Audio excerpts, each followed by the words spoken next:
Hi, welcome to another episode of David Rides a Trike. I'm David and I'm riding a trike.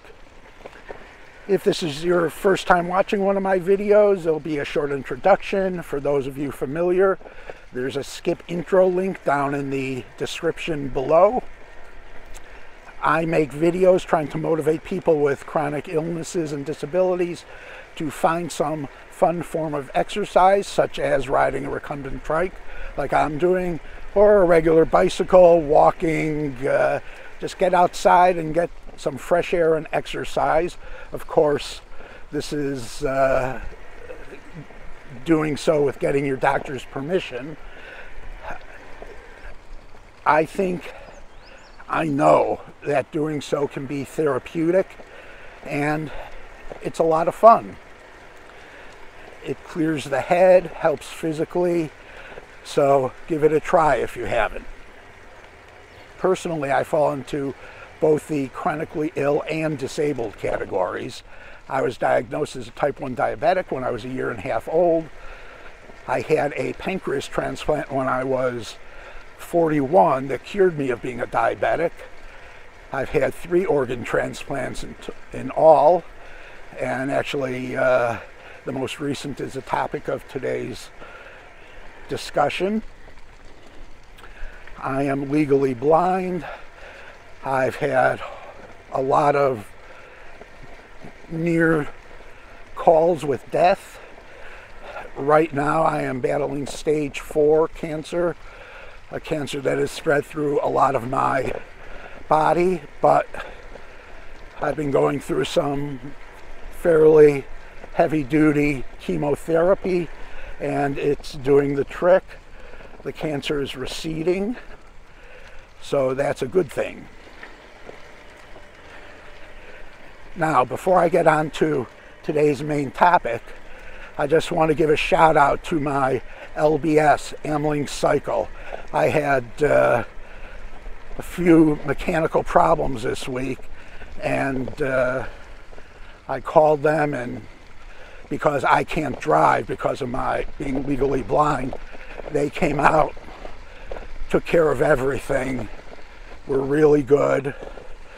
It's very hard right now. Their business, like others, is suffering from supply chain issues, trying to get employees, things like that. So I just want to say thanks, and I really appreciate you guys. Okay, so today is May 29th. Tomorrow is Monday the 30th. Actually, it's Memorial Day. And for me, it is the 9-year anniversary of my second kidney transplant, or Transplantversary, as a lot of us recipients call them. My first kidney transplant was done back in 1986, and my sister Judy was my living donor. And just to give you an idea, back then here in Illinois, nobody was doing living kidney transplants. They were doing a couple here and there just as an experimental type of thing, but it wasn't as commonplace as it is now. So that was done up at the University of Minnesota Transplant Center, and that kidney lasted until 2010, almost 25 years before it failed. I was then on dialysis for 2.5 years, and I worked really hard to try and find a living kidney donor. And for those of you who don't know, the benefits of a living kidney donor are primarily that the kidney starts working immediately as soon as it's transplanted into the body. When it's a deceased donation, it could take days or even weeks until the kidney starts working. The other benefit is when you get a transplant from a living donor, and this is only kidney transplants I'm talking about, when you get one from a living donor, the kidneys tend to last about twice as long. So I was pretty determined to find a living donor. I had a lot of great friends and relatives offer to donate, but at that point I was a very difficult match.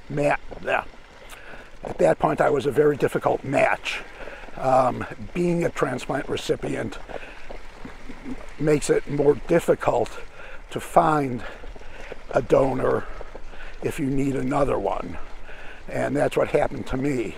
A couple dozen people tested. One second, on your right. Couple dozen people tested. Most of them weren't matches. A few were, but they had, as it turned out, medical issues of their own, so they couldn't donate. So I decided to make a video called, I know you're surprised, I made a video called David Needs a Kidney. I put it on YouTube, and one of the local news stations here picked it up and showed it. And this is the part of the story that, for some reason, I've had wrong for a long time. I thought that a woman named Patty had seen it and offered to donate. What actually happened was the daughter of a friend of mine, also my friend's husband is a liver transplant recipient, but this woman's daughter saw it and told this other woman, Patty, about it. So I'd like to formally and with so much appreciation and love, thanks, Jamie. Because of you, I got my transplant, and somehow I just had that story wrong all these years, and I'd like to apologize for that. Now, the rest of the story is this woman, Patty, who volunteered to donate, turned out not to be a match, but she offered to do what's called a paired exchange. What that is, let's say you want to donate a kidney to me, but we're not a match. Instead, you donate to Joe Smith, who also needs a kidney, and he has, let's say, his wife, Mrs. Smith, who wanted to donate to him, but they weren't a match. So you donate to Joe Smith, Mary Smith donates to me, or she donates to someone else who donates to me, or you get more pairs involved. As it turned out, I was part of a 28 pair exchange. 28 donors, 28 recipients, which meant there were kidneys flying across the country. Patty, who had offered to donate, had one of her kidneys removed, and I believe it went to a recipient in Cincinnati. Mine actually came from a man named John, thank you John, out in Reading, Pennsylvania. So it's actually very cool.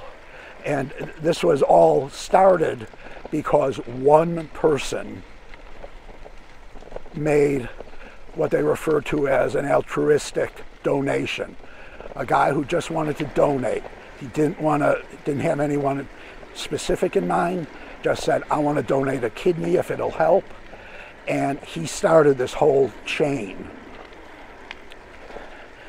At the time, that was the second longest kidney transplant chain that had been done. And since then, my kidney has been functioning wonderfully. Patty and John, who I think of as my donors, are both doing very well.